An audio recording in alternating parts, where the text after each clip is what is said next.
People do not realize the relationship between weight and diabetes, which is actually a very, very strong relationship.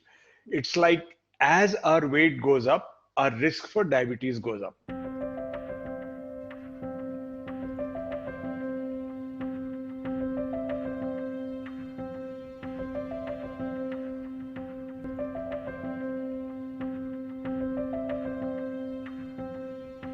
And that's the headline of the study, right? The top line is 10 kg weight loss. If you lose more than 10 kilograms, then at 2 years, more than 60% people are in remission. So that's amazing, isn't it? That's huge. Now, if you lose 15 kilograms, which is even harder, then maybe 75% people will reach that level of reversal. So it really depends on the degree of weight loss. If you look at the group overall, some people lost less, some lost more. Yeah. In the intervention group, you will find that the overall remission rates for diabetes were around 46% at 1 year and 34 or 35% at 2 years. And now is the catch in the study that for 12 to 20 weeks, these people were on meal replacement diets. And the amount of calories they consumed were 800 odd calories per day.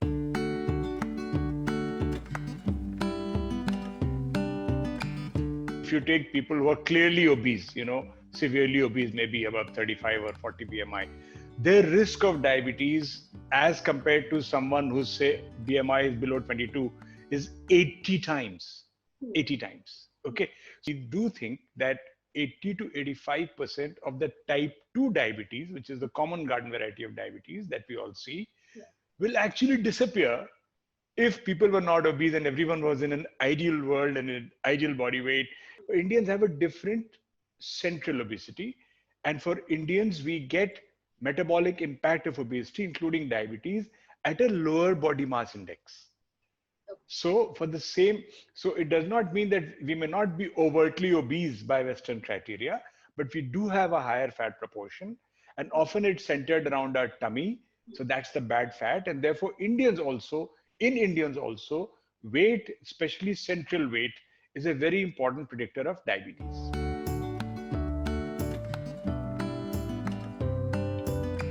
The biggest problem is that we're using very refined atta, refined flour, and very polished white rice. And everyone gets upset if you talk about these things because they think you're talking about their basic thing. But if you go back to our ancestors, it wasn't that polished and it wasn't that refined. So it's being made easy to digest. So if you were to use millets, alternative grains, or wheat with a lot of bran, wheat with choker added, which makes it hard, like people in the village have it, then that is far better than having these really nice white rotis or chapatis that we have. So the veggie should occupy most of our plate, and the chapati should occupy 1/4, and 1/4 should be proteins. Yeah. Single biggest culprit in diet is excessive refined carbohydrate. The other is we don't have enough protein in the diet. Third, then I would say, is fats. Excessive use of fats, especially trans fats. So you reheat the oil and, that is more for the heart, but it harms everything.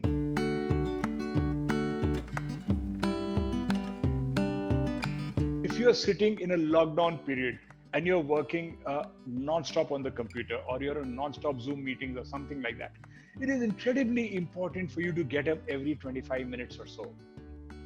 25, 28, and get up for 2-3 minutes. Go to the window, do something, go to the next room, say hi to somebody. It is very important. Prolonged sitting is the bane of urban India. And at least 30 to 40 minutes of exercise every day, where especially if you can throw in resistance training once or twice a week at least, that also helps a lot because we don't have a good muscle mass in general. Early stages, right? In this study, less than 6 years, different studies have looked at, different time frame, but yes, first 5-6 years is the best time. And those who have less medication, so less severe hyperglycemia, less severe diabetes, someone on single drug is much more likely to reverse than someone who's already taking 3-4. Those who have less metabolic abnormalities, like they don't have fatty liver, for example.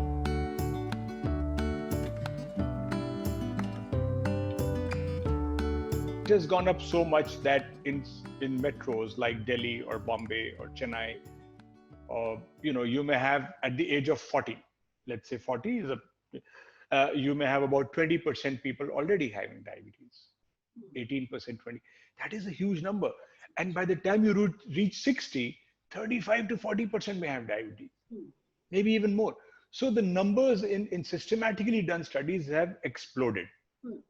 Now, the numbers are not the same across the country. The INDIAB study, the ICMR and Mohan Center INDIAB study, which is a remarkable study, epidemiology of diabetes across India, that clearly showed that as economic development happens, as urbanization happens, the risk of diabetes continues to go up.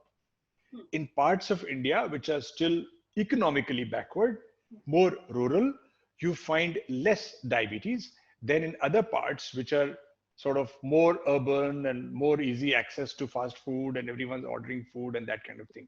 So that's very clear. So in the same country, in the same people, the same genes, you move from village to small town, your risk doubles. You move from small town to big town, it doubles again.